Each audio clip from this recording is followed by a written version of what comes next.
مبارک میں اللہ تعالیٰ شیطان کو بڑے بڑے شیاطین کو قید کر دیتے ہیں تاکہ وہ انسانوں کو گناہوں پہ برگلا نہ سکیں۔ اب دیکھیں قدرت کا کیا بندوبست ہے کہ ایک طرف تو شیطانوں کو قید کر دیا تو مومن کے لیے نیکی کرنی آسان ہو گئی۔ اس لیے رمضان مبارک میں ایک عام آدمی بھی نیکی کا شوق محسوس کرتا ہے، نماز پڑھنا اس کو اچھا لگتا ہے، تلاوت کرنی آسان ہوتی ہے۔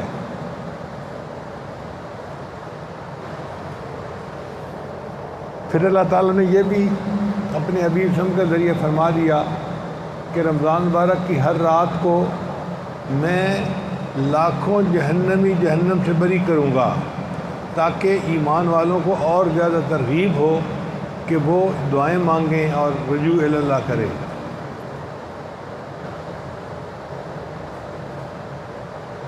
پھر یہ بھی فرما دیا کہ روزہ دار کی افطاری کے وقت دعا قبول ہوتی ہے۔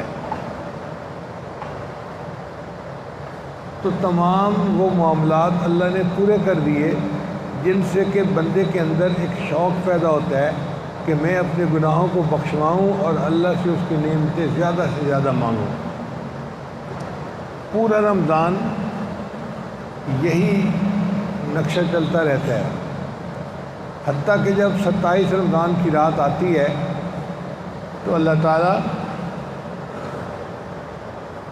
آسمان سے فرشتوں کو بھیجتے ہیں، جبرائیل السلام بھی اترتے ہیں اور جبرائیل علیہ السلام کے ساتھ لاکھوں فرشتے آسمان سے زمین پر اترتے ہیں اور وہ عبادت کرنے والے لوگوں کو سلام کرتے ہیں۔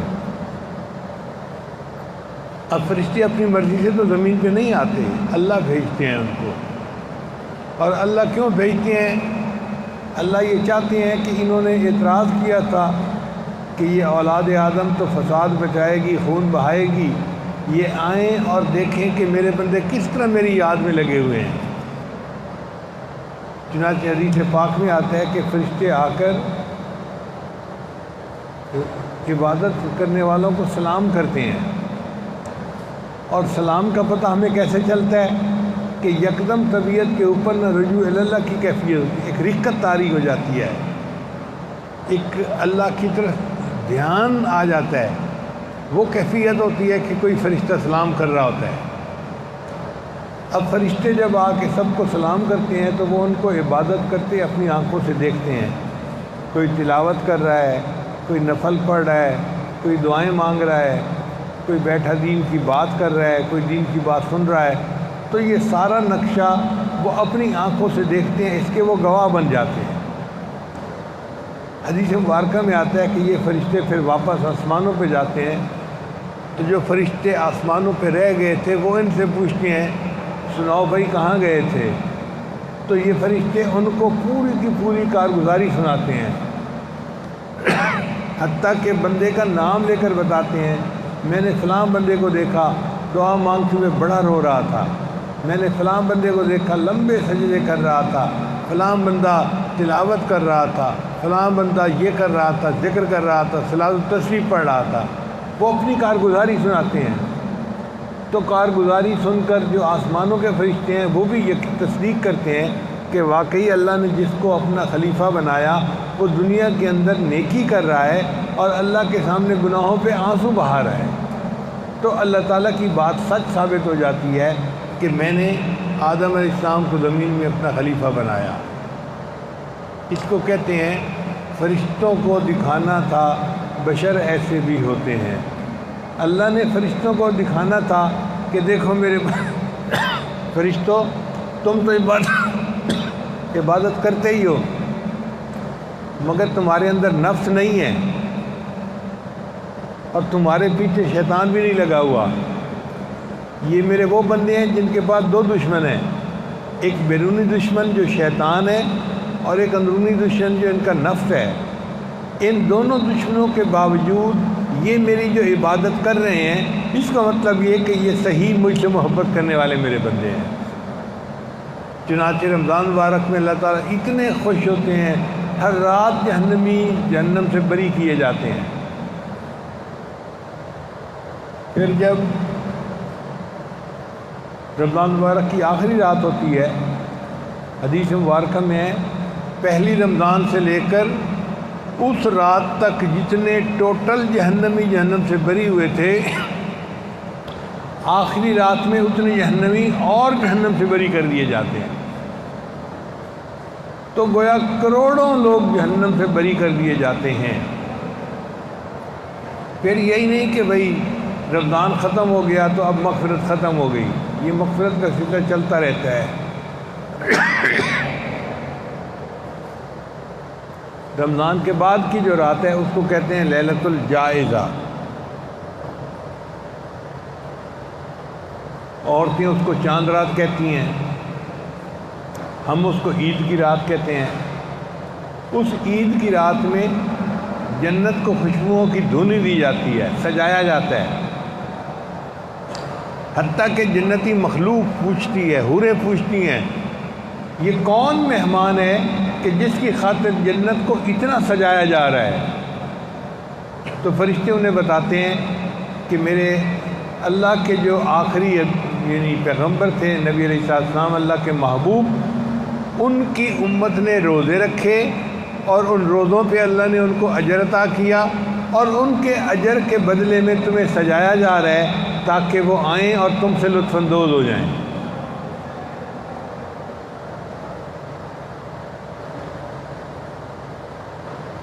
پھر لوگ عید کی نماز پڑھنے کے لیے آتے ہیں مصلی پہ، عیدگاہ میں، تو اللہ تعالیٰ عالم الغیب ہیں، سب جانتے ہیں، مگر فرشتوں کو دکھانے کے لیے اللہ کہتے ہیں یہ میرے بندے کیوں اکٹھے ہو گئے ہیں؟ فرشتے آگے سے جواب دیتے ہیں کہ یا اللہ انہوں نے مزدوری کی، روزے رکھے، تراویح پڑھی، تلاوت کی، پورا رمضان مشقت میں انہوں نے گزارا، اب یہ اس مشقت کا آپ سے بدلہ مانگتے ہیں، تو آپ کے سامنے حاضر ہوئے ہیں کہ آپ ان کو بدلہ دیں۔ یہ وہ مزدور ہیں جو مزدوری چاہتے ہیں۔ اللہ تعالیٰ فرشتوں کو گواہ بنا کر کہتے ہیں کہ میرے بندوں سے کہو قوموا مغفورا لکم، کھڑے ہو جاؤ بخشے بخشائے، قد بدلت سیئاتکم حسنات، میں نے تمہارے گناہوں کو نیکیوں میں تبدیل کر دیا۔ گویا عید کے مجمع میں سارے لوگ گناہوں سے بخشے بخشائے، گناہوں کو نیکیوں میں تبدیل کروا کے گھروں کو لوٹتے ہیں، اس لیے اس کو عید کا دن کہتے ہیں۔ عید کا معنی ہوتا ہے خوشی، خوشی کا دن۔ جب مومن کی مغفرت ہو جائے تو اس سے بڑا خوشی کا دن اور کیا ہو سکتا ہے؟ جب مومن کی محنت قبول اللہ کے ہاں ہو جائے اس سے بہتر اور دن کون سا ہو سکتا ہے؟ اس لیے عید کا دن مومن جو ہوتا ہے وہ اللہ کا مہمان ہوتا ہے۔ آپ پورا سال جس دن چاہیں روزہ رکھیں، عید کے دن روزہ نہیں رکھ سکتے۔ عید کے دن روزہ رکھنا گناہ ہے۔ کیوں؟ کہ بادشاہ فقراء کو کھانے کے لیے بلائے اور فقیر کہ جی میں نے تو روزہ رکھا ہوا ہے، تو یہ تو بادشاہ کی شان میں گستاخی ہے۔ اس لیے عید کے دن کوئی روزہ نہیں رکھ سکتا، وہ افطاری کا دن ہے۔ اللہ تعالیٰ نے فرمایا تم خود بھی کھاؤ اور جو غرباء ہیں ان کو بھی کھلاؤ۔ اس لیے عید کے دن فطرانہ اللہ نے بندے کے اوپر لازم کر دیا کہ نماز پر جانے سے پہلے اپنے گھروں میں فطرانہ ادا کرو تاکہ غریبوں کو بھی کچھ کھانے کو مل جائے۔ اب جب گناہوں کی بخشش ہو گئی تو ایمان والوں کے لیے تو خوشی کی بات ہے کہ گناہوں سے مغفرت ہو گئی۔ یہ تو ایک پہلو تھا۔ دوسرا پہلو یہ تھا کہ ہم سکولوں کالجوں میں دیکھتے ہیں کہ بچہ جب پڑھتا ہے نا تو اس کو سارا سال پڑھانے کے بعد امتحان لیا جاتا ہے۔ اللہ تعالیٰ نے بھی مومن کو کہا کہ کلمہ پڑھو، مومن نے کلمہ پڑھا، اللہ نے اس کا امتحان بنا دیا۔ جیسے کالج اسکول میں ہوتا ہے نا اے پیپر اور بی پیپر، اللہ نے بھی مومن کے دو پیپر بنا دیے۔ ایک پیپر تھا مالی پیپر اور ایک پیپر تھا جسمانی پیپر۔ مالی پیپر میں اللہ نے مومن کو حکم دیا کہ تم اپنے مال کی زکوٰۃ ادا کرو۔ چنانچہ رجب اور شعبان کے اندر مومن اپنے مال کی زکوٰۃ ادا کرتا ہے۔ جس نے زکوٰۃ ادا کر دی وہ گویا اے پیپر کے اندر کامیاب ہو گیا، پاس ہو گیا۔ پھر رمضان شریف میں بی پیپر شروع ہوتا ہے۔ میرے بندو روزہ رکھو، تراویح پڑھو۔ یہ جسمانی مشقت کا پیپر ہے، سارا دن بھوکا پیاسا رہنا، حالانکہ محنت مزدوری بھی کرنی پڑتی ہے، اور رات کو تراویح پڑھنا، پورا مہینہ اس طرح گزارو۔ تو مومن نے یہ کام بھی کر کے دکھا دیا۔ تو فرمایا میرے بندے تم اے پیپر میں بھی کامیاب ہو گئے اور بی پیپر میں بھی کامیاب ہو گئے۔ اب جب دونوں پیپر میں کامیاب ہو گیا تو اللہ تعالیٰ نے مومن کو حکم دیا کہ اب تم کامیاب ہو، لہذا تمہارے لیے عید کا دن مغفرت کا دن ہے۔ دیکھا گیا ہے کہ جو طالب علم کامیاب ہو جائے اس کو انعام دیا جاتا ہے۔ اللہ تعالیٰ نے بھی یہی قانون بنا دیا، میرے بندو تم اے پیپر اور بی پیپر دونوں میں کامیاب ہو گئے، اب میں تمہیں انعام دیتا ہوں۔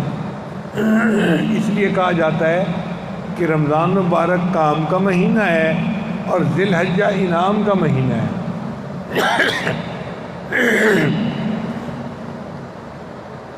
رمضان کے بعد شوال کا مہینہ آتا ہے، پھر ذی القعدہ کا مہینہ آتا ہے۔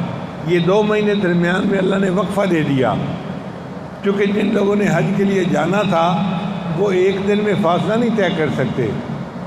کسی نے پیدل جانا تھا، کسی نے سواری پہ جانا تھا، کسی نے اونٹ گھوڑے پہ جانا تھا، کسی نے بس پہ جانا تھا، کسی نے بحری سفر کرنا تھا، کسی نے ہوائی جہاز کا سفر کرنا تھا، اور دنیا کے ایک کونے سے دوسرے کونے تک لوگوں نے حج کے لیے آنا تھا۔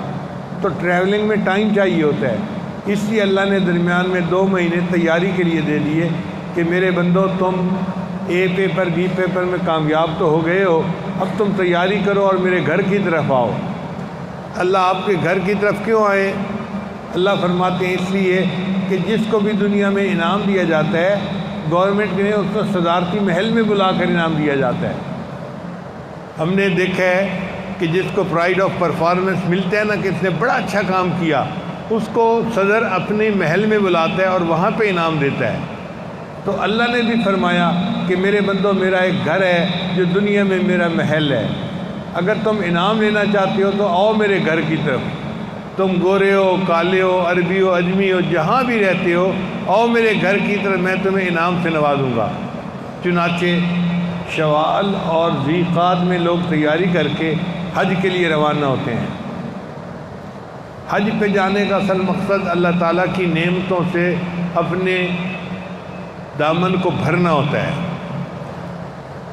اللہ فرماتے ہیں وَأَتِمُّ الْحَجَّ وَالْعُمْرَةَ لِلَّهِ، تم حج اور عمرہ اللہ کے لیے کرو، یعنی تمہارا مقصد اللہ کو راضی کرنا ہو۔ اور جس بندے کے پاس مال ہے زندگی میں ایک دفعہ اس کے اوپر حج لازم ہے، فرض ہے۔ چنانچہ ان دنوں میں دعائیں مانگنی چاہیے کہ اللہ تعالیٰ ہمیں بھی اپنے گھر کے حج کے لیے قبول فرمائے، کیونکہ وہاں جانے سے ہمیں انعام ملے گا اور ہمیں مغفرت ملے گی اور اللہ تعالیٰ کی طرف سے رحمتوں کی بھرمار ہوگی۔ اس لیے ہمارے بزرگ ان دنوں میں بہت دعائیں مانگتے تھے کہ یا اللہ اپنے گھر کا راستہ ہموار کر دیجئے تاکہ ہم جیسے فقراء بھی آپ کے گھر کی طرف آئیں اور یہ عاشقانہ سفر کر کے آپ سے اپنی دامن نعمتوں سے بھر کے واپس آئیں۔ اللہ کے لیے یہ مشکل نہیں ہے۔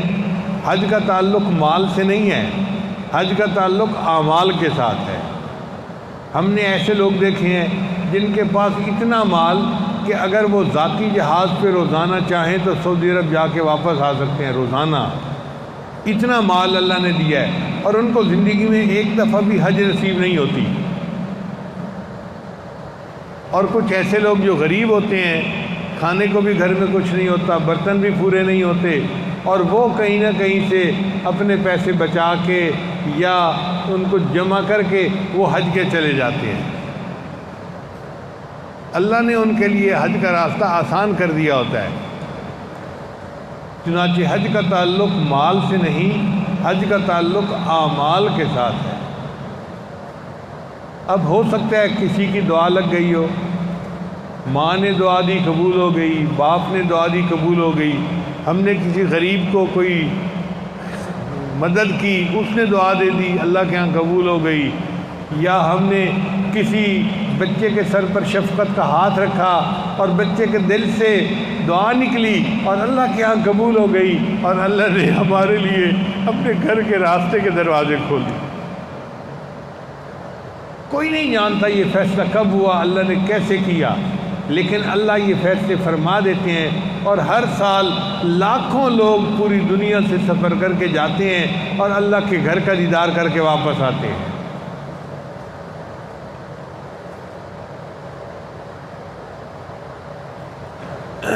چنانچہ حضرت مولانا حسین احمد مدنی رحمۃ اللہ علیہ ان ایام میں اکثر سوچتے تھے کہ راستہ کھلے اور میں بھی حج کے لیے جاؤں۔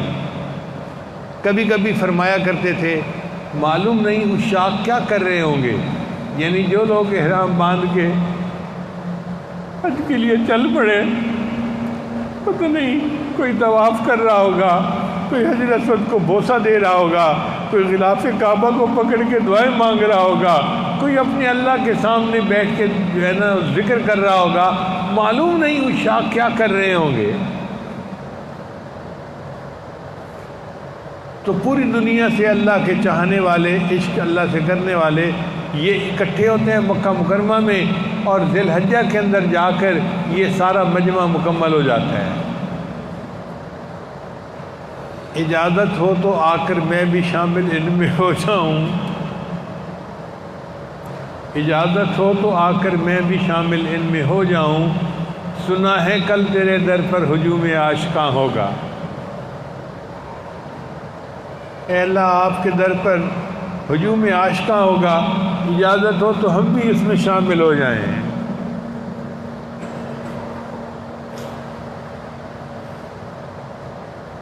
چنانچہ 8 ذی الحجہ کو سارے حاجی مینا میں اکٹھے ہو جاتے ہیں اور 9 ذی الحجہ کو سارے حاجی عرفات میں چلے جاتے ہیں، اور وہ اصل میں انعام کا دن ہوتا ہے جو وقوف عرفہ ہوتا ہے۔ ایک صحابی نے نبی علیہ السلام سے پوچھا اے اللہ کے نبی صلی اللہ علیہ وسلم مل حج، حج کیا ہے؟ فرمایا الحج العرفہ، عرفہ کا جو قیام ہے، وقوف ہے، اس کا نام حج ہے۔ چنانچہ عرفہ کا وقوف کیا ہے کہ ایک میدان ہے جس کو میدان عرفات کہتے ہیں، یہ مکہ مکرمہ سے کوئی 10-15 کلومیٹر دور ہے۔ وہاں سارے حاجی اکٹھے ہو جاتے ہیں اور ظہر سے لے کے مغرب تک کے درمیان وہ اللہ سے دعائیں مانگتے ہیں، عبادت کرتے ہیں، یہی ان کا حج ہوتا ہے۔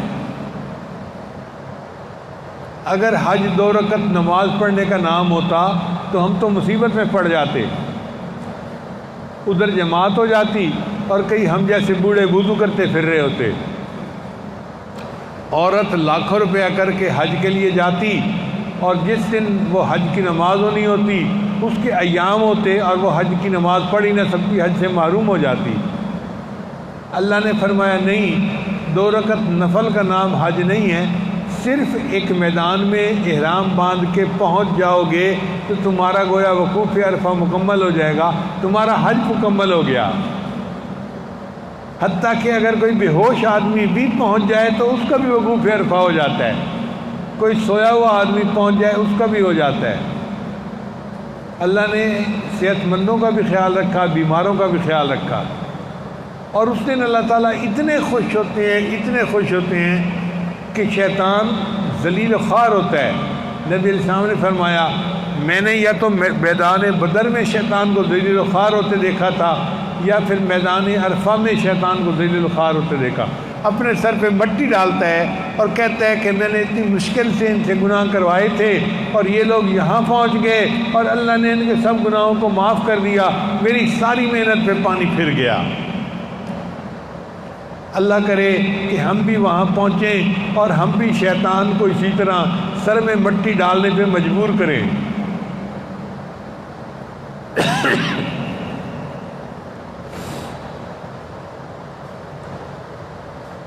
وقوف عرفہ میں اللہ رب العزت اتنے خوش ہوتے ہیں کہ بندہ جو دعا مانگتا ہے اللہ اس کی دعا کو قبول فرما لیتے ہیں۔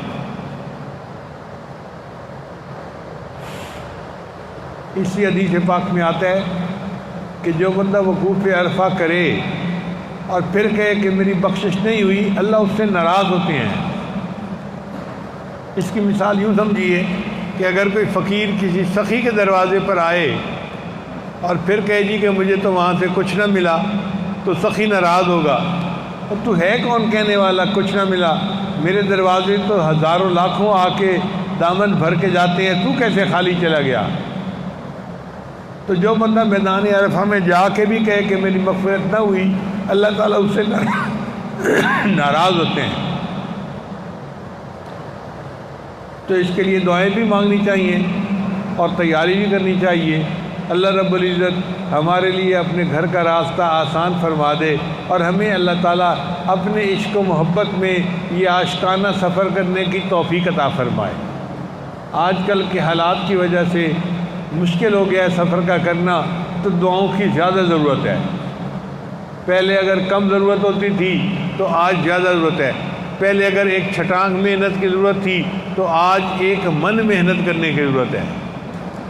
زیادہ دعائیں مانگیں، زیادہ اللہ سے رجوع کریں کہ یا اللہ ہمارے لیے راستہ کھول دیجئے، تاکہ ہم بھی آپ کے گھر کا دیدار کر سکیں اور آپ کی رحمتوں سے اپنے دامن کو بھر سکیں۔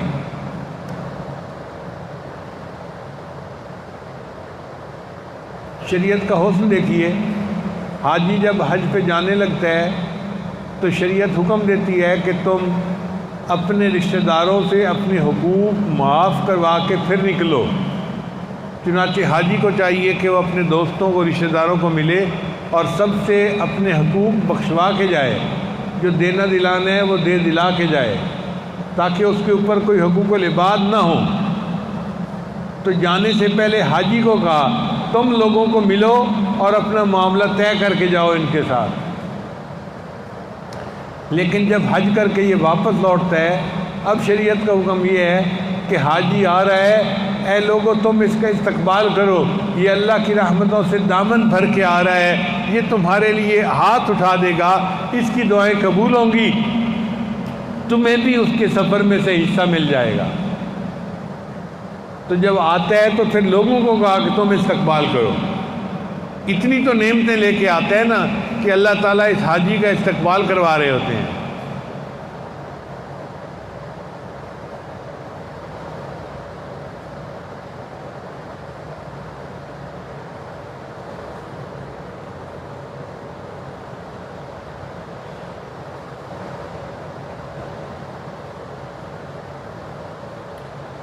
حج کا یہ عمل ہمیں اجتماعیت سکھاتا ہے۔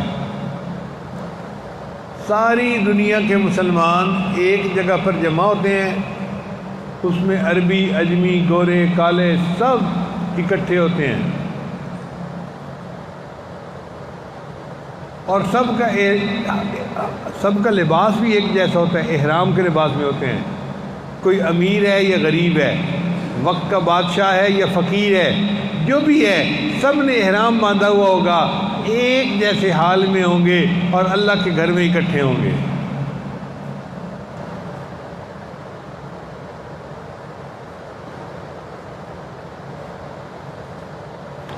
بندہ و صاحب و محتاج و غنی ایک ہوئے، تیرے دربار میں پہنچے تو سبھی ایک ہوئے۔ اللہ کا دربار ایسا دربار ہے، اس میں سب کو ایک بن کے جانا پڑتا ہے۔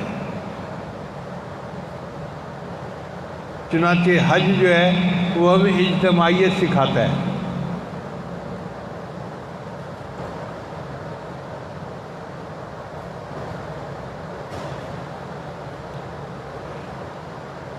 اللہ کا بھی حکم ہے وَاعْتَصِمُوا بِحَبْلِ اللَّهِ جَمِيعًا وَلَا تَفَرَّقُوا، تم اللہ کی رسمی کو مضبوطی کے ساتھ سب تھام لو اور الگ الگ نہ ہو۔ ہماری نجات اجتماعیت میں ہے، نیک بن کر جینا اور ایک بن کر جینا، اور حج ہمیں اس کا سبق دیتا ہے کہ سب مسلمان ایک ہیں، ایک آدم علیہ السلام کی اولاد ہیں، اور سب ایک دوسرے کے ساتھ کلمے کی نسبت سے محبت رکھیں۔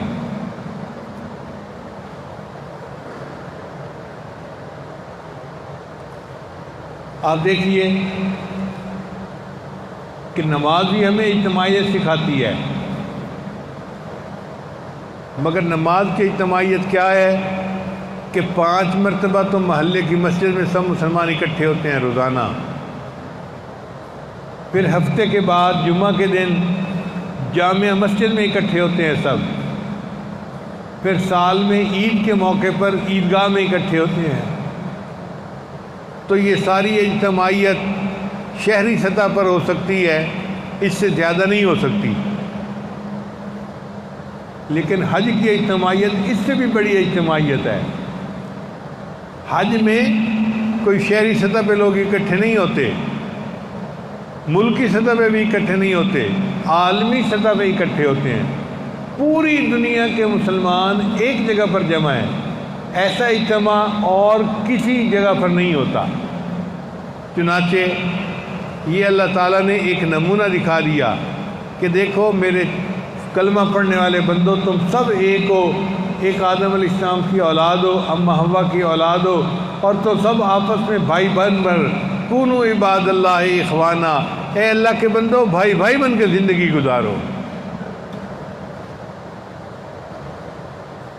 تو یہ حج کا پیغام حاجی لے کر آتا ہے اور پوری دنیا کے اندر پھر اپنی زندگی گزارتے ہیں۔ سچی بات تو یہ ہے کہ جتنے لوگ ہر سال حج پہ جاتے ہیں، اگر وہی بدل کے واپس آ جائیں نا صحیح معنوں میں، تو پوری دنیا کا ماحول ہی بدل جائے۔ مگر ہم حج کا سفر تو کر لیتے ہیں، جب واپس آتے ہیں تو وہی بدبخت شیطان پھر پیچھے پڑ جاتا ہے اور پھر وہ ہمیں غفلت کی زندگی میں لگا دیتا ہے۔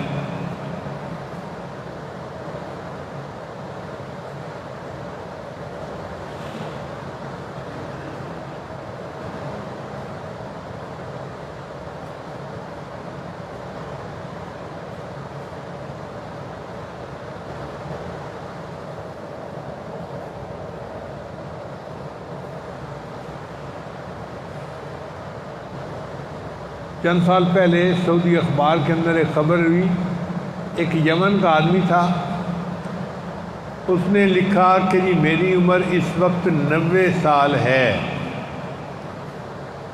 میں 10 سال کا تھا جب میں نے پہلا حج کا سفر کیا پیدل چل کے، اور آج میں اپنی زندگی کا 80 نمبر حج کر رہا ہوں۔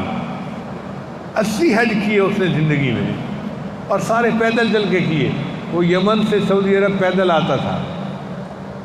اب اللہ کے ایسے بھی بندے ہیں جو زندگی میں 80 حج کر کے گئے اور پیدل حج کیے۔ اللہ اکبر کبیرہ۔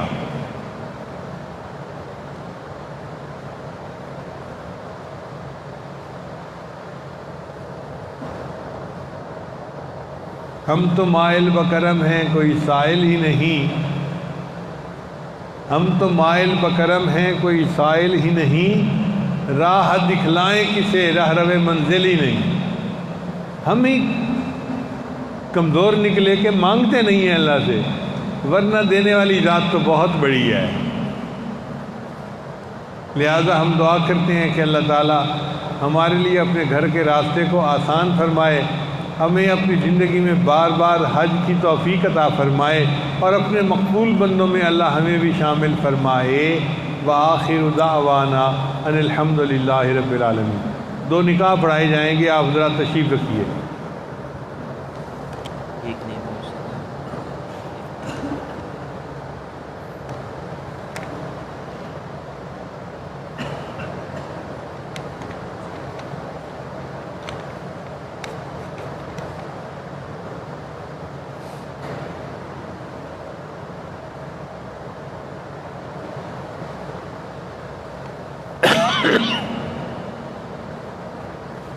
الحمد لله نحمده ونستعينه ونستغفره ونؤمن به ونتوكل عليه ونعوذ بالله من شرور أنفسنا ومن سيئات أعمالنا من يهده الله فلا مضل له ومن يضلله فلا هادي له ونشهد أن لا إله إلا الله وحده لا شريك له ونشهد أن سيدنا ومولانا محمدا عبده ورسوله أما بعد أعوذ بالله من الشيطان الرجيم بسم الله الرحمن الرحيم يا أيها الناس اتقوا ربكم الذي خلقكم من نفس واحدة وخلق منها زوجها وبث منهما رجالا كثيرا ونساء واتقوا الله الذي تساءلون به والأرحام إن الله كان عليكم رقيبا. وقال الله تعالى في مقام آخر يا أيها الذين آمنوا اتقوا الله حق تقاته ولا تموتن إلا وأنتم مسلمون. وقال الله تعالى في مقام آخر يا أيها الذين آمنوا اتقوا الله وقولوا قولا سديدا يصلح لكم أعمالكم ويغفر لكم ذنوبكم ومن يطع الله ورسوله فقد فاز فوزا عظيما. وقال الله تعالى في مقام آخر الطيبات للطيبين والطيبون للطيبات. وقال رسول الله صلى الله عليه وسلم النكاح من سنتي. وفي رواية أخرى فمن رغب عن سنتي فليس مني.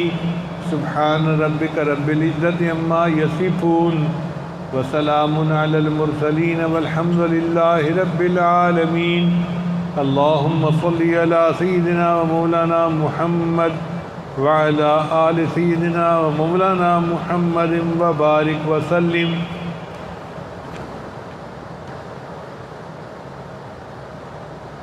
عبدالعزیز صاحب آپ دلہن کے والد بھی ہیں اور وکیل بھی ہیں. کیا آپ نے مسمات حلیمہ سعدیہ جو بیٹی ہیں عبدالعزیز صاحب کی، ان کو محمد عظیم جو بیٹے ہیں سلیم مسیحا کے، ان کے نکاح میں بعوض حق میں 10,000 روپیہ بمطابق شریعت محمدی سامنے شریگاؤں کے بچی کو ان کے نکاح میں پیش کیا؟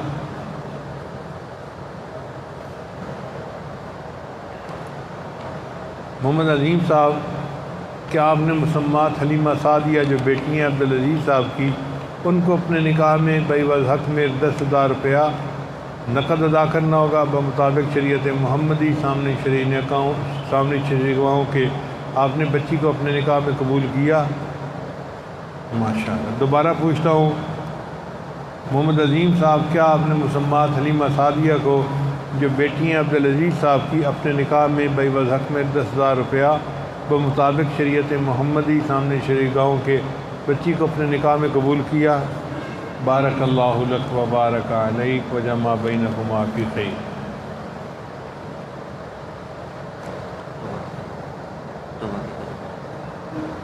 سنتے پڑھنے سے پہلے کچھ حضرات توبہ ہونے کی نیت سے آئے ہوئے ہیں، تو توبہ کے کلمات پڑھ لیجئے، پھر انشاءاللہ سنتے پڑھتے ہیں.